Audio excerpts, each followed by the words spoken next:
Welcome to Politics for Patriots. Here's your host, the eviscerator of progressive nonsense, the executioner of imbecility, and the grim reaper of BS, Eddie Zipper. All right, welcome to the show. I got it done a little early today because I'm going to see Vice President Pence in Macon today. He's here rallying support for Brian Kemp, who is about to pull off a huge conservative upset in the Georgia Republican gubernatorial primary runoff. God, that's a mouthful. All right, so I'm having a blast doing this show, and I want to thank you all so much for listening. If you could please, if you have time, I would so appreciate it if you would post a review of the show on iTunes. That would be huge for me. Please subscribe on iTunes. I can't tell you how much that would mean to me. That's it. All right, that's my sales pitch for the day. And now on to important business. It looks like House Minority Leader Nancy Pelosi is going to be the official piñata of the 2018 midterms. All right, the Democrats have a blueprint for winning back the House seats in November. And it has zero to do with emulating Alexandria Ocasio-Cortez. All right, you probably know who Alexandria is by now. She's all over the news because 5 minutes ago, she was the future of the Democratic Party, and now she is a gaftastic embarrassment. She is a socialist who beat 10-time Democratic incumbent Joe Crowley in New York's 14th district. All right, she beat him in a primary. It was a historic upset that proved blue waveism is real. It's coming. It's coming to a congressional district near you. But what you maybe didn't hear about in the mainstream media, I honestly do not know if you didn't hear about this in the mainstream media because it doesn't fit their narrative or if they honestly just don't do any research. But what they don't tell you, either way, whichever one it is, what they don't tell you is that Joe Crowley is a 10-time incumbent, but not in New York's 14th district. He repped the 7th district until redistricting in 2012. All right, Crowley started out winning that 7th district with 51% of the vote, then 49%. Then after years of racking up incumbency points, 64%, 62%, 72%, then redistricting. All right, and then after redistricting, he won by 70, then 75, then 83. 83%. Oh, that is very bad news for Joe Crowley to be winning by 83% in his district. What do you mean that's bad news? It seems awesome to win by that much, right? If you're a politician and you win your district by 83%, you should be like cartwheeling. You should be excited. Oh, 83% of the district voted for me. I'm awesome. They love me. Right? You feel like Sally Fields at the Oscars going, I can't deny the fact that you like me. So it seems great, but it is actually terrible. Why is it terrible? It is terrible because Joe Crowley is an ambitious man. And he has spent years climbing the ladder in the House of Representatives toward a leadership position. So years and years he's been doing that. But in an 80-20 district, he could no longer balance being moderate enough for congressional leadership with being leftist enough to represent an 80-20 district. Trying to stay moderate and win an 80-20 district is like scooping mashed potatoes into a waffle cone and telling people you're the newest Baskin-Robbins location. All right, what's going to happen? They're going to spit it out, even if they normally like mashed potatoes. So, along comes Alexandria Ocasio-Cortez, and she is serving up the real ice cream. The ice cream of socialism, which is, of course, taxpayer-provided everything. So, she's just looking for a seat. She has nothing to balance. She can just go full-on nut job, abolish ICE socialist, and beat him. And that's what she did. All right, 80-20 districts are no place for anybody near moderate. Okay, 80-20 districts are the sort of places that elect Maxine Waterses and Al Greens. All right, closer districts are like, we have to take a long, hard look at this issue. Whereas 80-20 districts are more like, Impeach 45! Were you able to hear the tiny, subtle difference there? That's Maxine Waters. All right, that's an example of somebody who represents an 80-20 district. Maxine Waters screaming, Impeach 45! See, Joe Crowley might have kept his seat if he had been a little less, let's look at the issues, and a little more, Impeach 45! So they don't elect Joe Crowleys in 80-20 districts. But Democrats are not going to win seats in the House by replacing Democrats with socialists. Okay, there's not going to be a net gain when all you're doing is replacing regular Democrats with extra strength Democrats. All right, especially socialists like Alexandria Ocasio-Cortez, who it turns out is a gaffe machine. She is not the future of the Democratic Party after all. It turns out, instead, she's a raging liability. I am not the expert on geopolitics. You probably heard that one already. She called the Israelis occupiers of Palestine. And the interviewer was like, could you expand on that? And of course, expanding on it meant actually knowing what on earth she was talking about. So instead of really expanding on it, she went with, I am not the expert on geopolitics. So I have a feeling that the more she is asked to expand on her beliefs, the more we are going to find out that she is not the expert on a lot of other things as well. So in order to win back the House, Democrats need to make red districts blue, not blue districts bluer. That doesn't help. All right, making blue districts bluer is a recipe for losing seats. It invites independent candidates to make third-party runs, which Joe Crowley very well might do in New York's 14th district. All right, it tests the blueness of blue voters. How blue will you go? You know, it's like, what would you do for a Klondike bar? Would you stand on one leg? Sure. Would you trade your firstborn child? Not so much. And that's what the game of How Blue Will You Go sounds like. Okay, so I started out the show by saying Nancy Pelosi is going to be the official piñata of the 2018 midterms. So why is that? Well, we got a preview of it when we saw Connor Lamb running in a special election in Pennsylvania. Right? Connor Lamb did what the Democrats need to do. He turned a red district blue. Or did he? You could argue that the red district turned a blue candidate red. Right? Connor Lamb ran on supporting the Second Amendment. He supported fracking. He supported Trump's tariffs. He supported replacing identity politics with patriotism. Yeah, I bet you won't see him in a hashtag abolish ICE t-shirt anytime soon. In fact, the House just passed, this was a couple days ago, the House passed a resolution of support for ICE.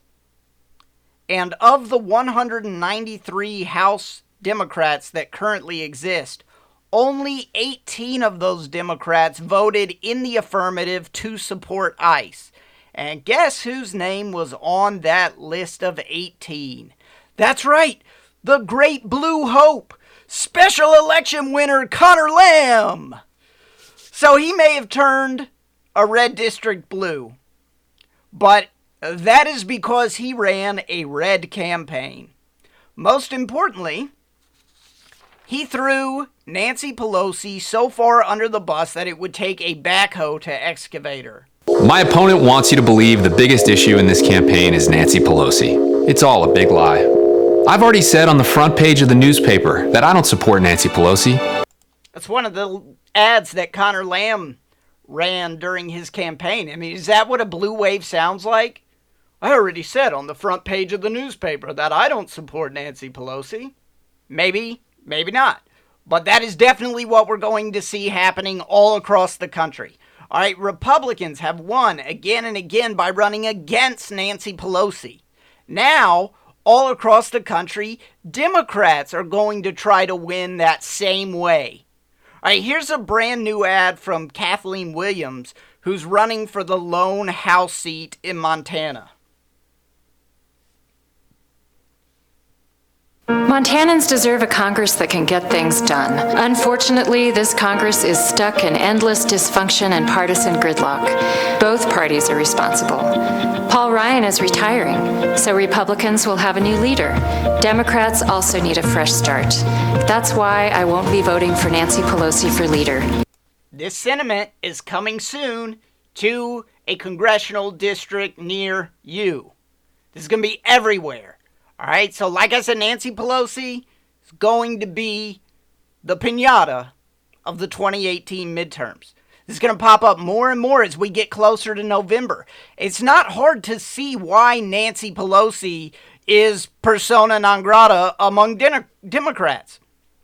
All right, as a middle-class denizen of a red state, I can promise you it is tiresome to constantly be attacked by a filthy, rich California multimillionaire. I'm sure every middle classer in every red district across the country is sick of this hypocrisy. There was a great headline in the Daily Caller yesterday. The headline was actually about Barack Obama and not about Nancy Pelosi, but it's the same idea. Okay, this is from Daily Caller reporter Benny Johnson. And the headline says, Obama attacks wealthy for big houses before returning to his $8 million mansion. And you hear the same thing about Bernie Sanders and his 3 houses all the time. It's no secret that these people are wildly hypocritical. They go around lecturing you, a middle classer, for your goal to have anything at all, to want to keep the fruits of your labor or a big portion of the fruits of your labor, and you're evil. And then, they attack you for this, and then they go back to their mansions. And I think people in the middle class across the country are starting to get sick of it. Nancy Pelosi's net worth is $58 million, and that's fine. All right? I don't go around looking in other people's pockets. Okay, I think people should keep the fruits of their labor. At the same time, it's no coincidence that Nancy Pelosi is wildly out of touch when it comes to middle America. All right, she reminds me of another California millionaire, Lucille Bluth, from the show Arrested Development. I mean, how totally and completely Nancy Pelosi is this line? I mean, it's one banana, Michael. What could it cost? $10? It's one banana. What could it cost? $10?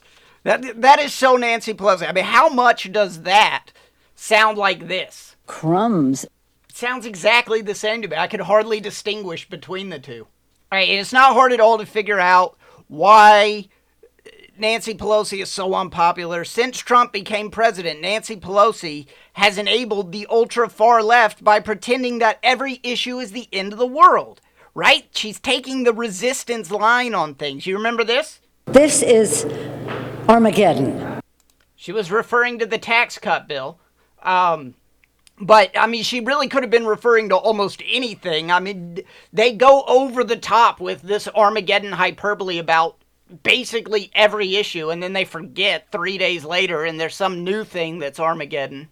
In this case, it was tax cuts. So, almost everyone in the middle class got a tax cut. That's Armageddon. So I get an extra couple $100 a month thanks to the tax cuts. I'm going to save hundreds of dollars on taxes next January when the standard deduction doubles.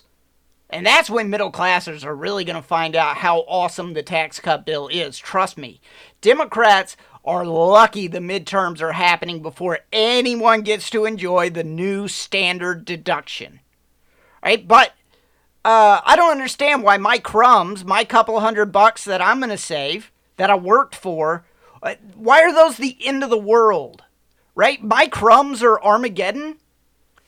All right, if there really is a blue wave, it is going to be an absolute disaster for Democrats. All right, it's going to fill the House with a bunch of Alexandria Ocasio-Cortezes from blue districts that got bluer, and a bunch of Connor Lambs from red districts that turned blue. That would be an absolute nightmare for Democrats. But don't worry, because it's not going to happen anyway. All right, Connor Lamb is not representative of what the Democrats can actually accomplish in red districts in the 2018 midterms. Why? Because Connor Lamb didn't have to run in a primary. That means he didn't have to move to the left, and he was able to attack, what was the guy's name? Rick Saccone? He was able to attack Rick Saccone from an inch to Rick Saccone's left. And Saccone, by the way, was a horrendous candidate. If you watch the debate, Saccone tried to drop Trump-style insults on Lamb, and they all landed with a total thud. All right, President Trump's insults should come with a "don't try this in your home district" disclaimer. All right, President Trump can pull that off because that's his personality. I mean, that's just kind of the thing he does. And we allow people their personalities in politics. All right, but if you go out and you try to have somebody else's personality, you're going to get stomped. All right, it's not a strategy that unfunny people can just adopt as their own and start dropping, these big insults. And it has to be your personality. And it is not very many people's personality. It is Donald Trump's personality. All right, so if there's really a blue wave, we're going to see far left candidates winning primaries, not Connor Lamb's. The Connor Lamb types, the types who would vote to support ICE, are going to be wiped out in those primaries. If there is a blue wave early on, and then it breaks and becomes nothing but tide by November, Democrats are going to be in for another doom and gloom election. That is the worst case scenario for Democrats, that they get a blue wave during the time of the primary races, and then it fizzles out. I know that's mixing metaphors, but then it fizzles out before the general election in November. Whew. Then they will be in very big trouble. And candidates like Ocasio-Cortez will cause that to happen, right? She is a blue wave blocker out there saying, ridiculous things. And then when it's not a hard question. Can you expand on that? In the world of policy and interviews, it's like pretty much the easiest thing you can be asked. If you know what you're talking about, you should actually be hoping someone will ask you that, because then but no. You ask her, can you expand on that? I am not the expert on geopolitics. Okay, stuff like that doesn't help the blue wave to build momentum. Like I said before, I don't think there will be a blue wave, but it makes me nervous that the mainstream media has quit pushing blue waveism. Have you noticed that? It was like every day, the blue wave is coming, you're going to get it, you Republicans, you're going down. It was like that every single day. That was every news cycle for a little while. And now it's kind of stopped, which makes me nervous, because one thing the media did that really helped Trump win in 2016 is that they depressed Democratic turnout by promising Hillary Clinton would win. Right? It created a mindset in Republicans that every vote was crucial.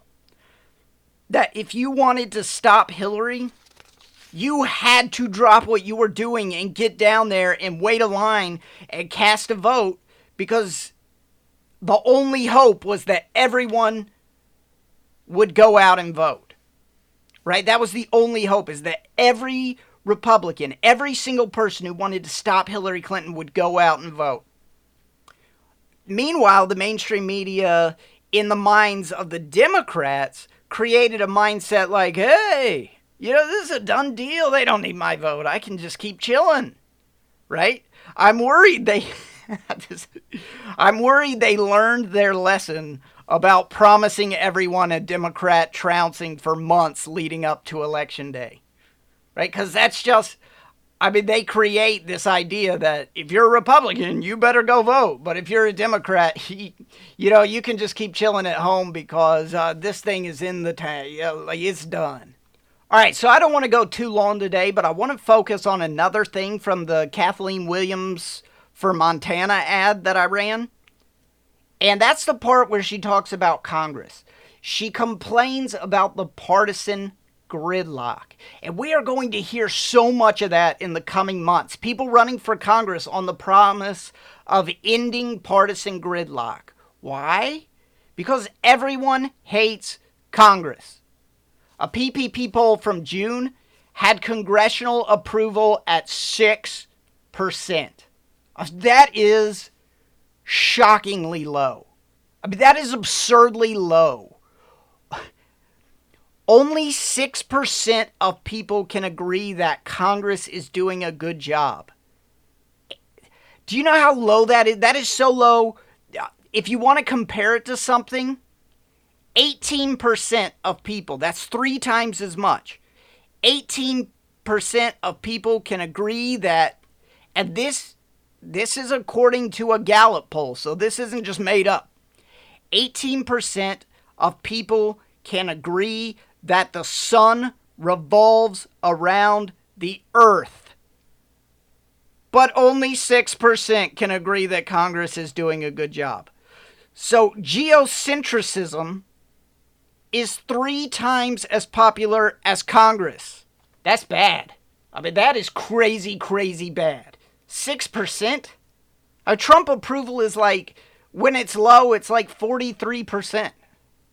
6% approval for Congress. And there's some other polls that show it a little bit higher, but there are no polls that show it above maybe 12. Okay, so Congress just cannot compete with the theory that the sun revolves around the earth, which, by the way, was disproven in about the 16th century. So, geocentrism 3 times as popular as Congress. I doubt there are very many Democrats listening to this show, but if there are, you should hear me out. If you want to weaken the executive branch, if you want to weaken Trump's presidency, if you want to weaken the executive branch, whose power has just totally eclipsed Congress's, get rid of the procedural filibuster. Congress can't do anything.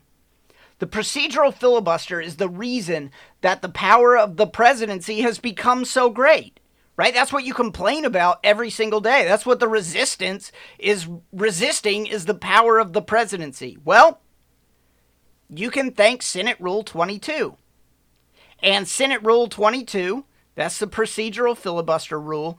It is basically Bruce Willis at the end of Die Hard. It's all bloodied up, got a bullet through the shoulder, pronounced limp, right? Harry Reid and the Democrats killed it for confirmations. McConnell and the Republicans killed it for Supreme Court confirmations. Really, the legislative filibuster is all that's left. So what's your argument for keeping it? It enhances bipartisanship? Yeah, everything is so bipartisan because we have it. Thanks so much. It's doing great, right? It makes senators work together.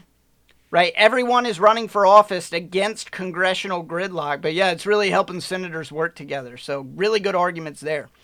In reality, the filibuster is causing the gridlock. Congress cannot pass anything that the media is paying attention to, because Congress is not one institution anymore. It's 535 one-man shows. That's why everybody has big approval for their own congressperson, while a total and complete contempt for Congress as a whole. So Congress passed tax cuts, but only because they used a special reconciliation process to get through the procedural filibuster in the Senate. Right? They passed it with a simple majority, which is how it was always meant to work. That is how things are supposed to pass the Senate, unless otherwise stipulated in the Constitution. Right? So a treaty says in the Constitution you need 2/3 for that. Right? After an impeachment trial, if you want to remove someone from office, ban them from ever holding office again, requires a 2/3 supermajority. Those are big, huge things, and that's why they require supermajorities. Alexander Hamilton said in Federalist Paper 75, all provisions which require more than the majority of any body to its resolutions have a direct tendency to embarrass the operations of the government, and an indirect one to subject the sense of the majority to that of the minority. Democrats love Hamilton, right? He's that singing, dancing founding father on Broadway. Listen to him. The Constitution makes clear that it was never supposed to work the way they do it now under Rule 22. Article 2, Section 4. The Vice President shall be President of the Senate, but shall have no vote unless they be equally divided. Equally divided. That means half on one side and half on the other side. Right? The very first Senate rules from 1789 allowed a previous question motion, just like they have in the House of Representatives, and guess what? It required a simple majority, because that is how it is supposed to work. Then Aaron Burr suggested getting rid of it in 1805. Great. Aaron Burr is the father of the procedural filibuster. Right? Alexander Hamilton said supermajorities embarrass the operations of government, which we can clearly see is the case. That's why Congress is less popular than geocentrism. But no, let's listen to Aaron Burr, the father of the procedural filibuster. Interestingly enough, Alexander Hamilton spent much of his career in opposition to Aaron Burr. Aaron Burr was the vice presidential candidate in 1796, and Hamilton said stopping Burr was practically a religious matter for him. He succeeded. In 1800, nobody won the Electoral College in the presidential election of 1800, and I've talked about that on the show a lot of times because it's one of the most interesting things ever to happen in American history, the election of 1800. But nobody won the Electoral College. And so that election got tossed to the House of Representatives. Because if nobody wins a majority of electoral votes, that's what happens. The House of Representatives simply chooses from the top candidates. So, can you imagine, this is kind of an aside, but can you imagine the Vox headlines if Hillary had won the popular vote and her and Trump had both gotten 269 electoral votes, and then the House of Representatives picked Trump as president? I think Twitter would just explode. There would just be tiny pieces of Twitter all over the country if that happened, right? That's all that would be left. I mean, they think winning the electoral vote makes you illegitimate, and that's the actual process. That's like step one, electoral vote. Can you imagine if they had to go to a constitutional contingency to elect Trump? How much Vox's head would just like spin until it snapped off? So anyway, it was between the election of 1800 in the House, during the general election, it was between Jefferson and Adams, but then when it went to the House, it was really between Jefferson and Burr, the top two electoral vote getters. And Hamilton showed up and he said, look, I know Thomas Jefferson is a nightmare of a human being who will destroy American democracy. But come on, he's the lesser of two evils. Please resist Aaron Burr. All right, so then Burr later tried to run for governor of New York. And I think he even switched parties and everything. So he became a Federalist because he had lost all his cachet with the Democratic Republicans when he fought with Jefferson over the presidency.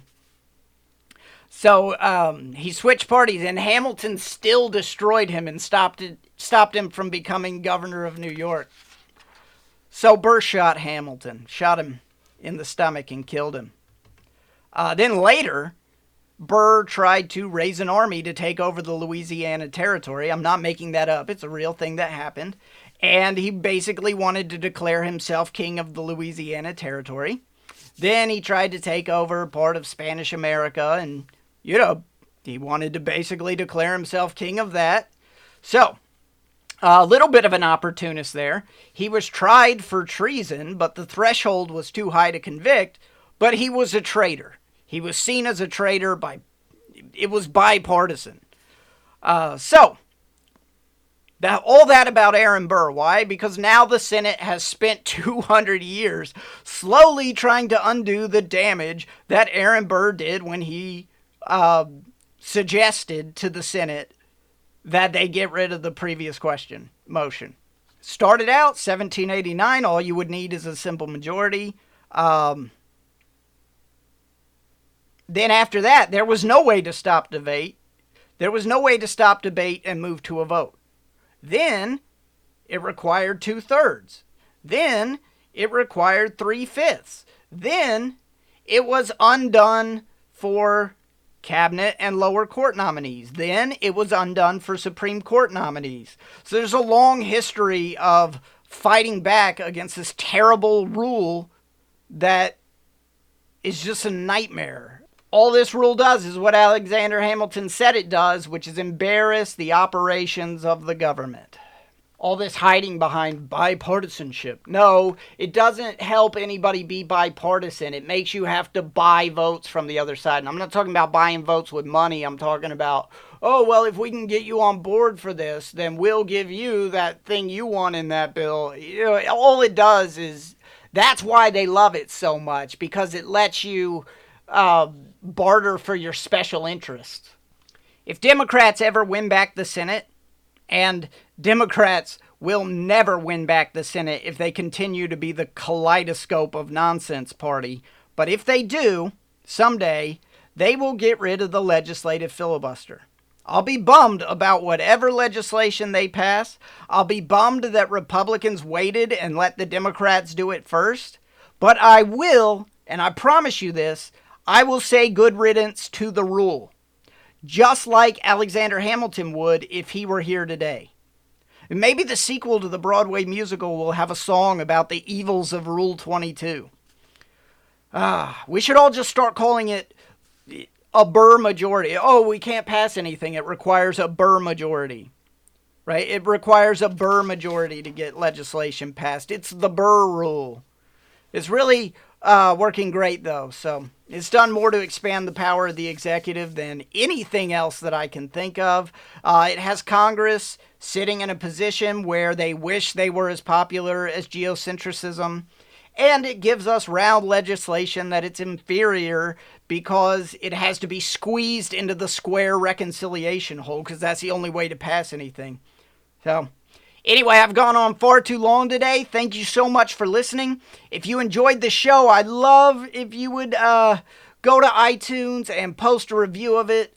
I would really appreciate it so much. Or you can go to my website, www.eddiezipper.com, and sign up for my newsletter. Or you can send me an email at patriots@eddiezipper.com. I'd love to hear your thoughts on all of this. But as for today, I'm out of here.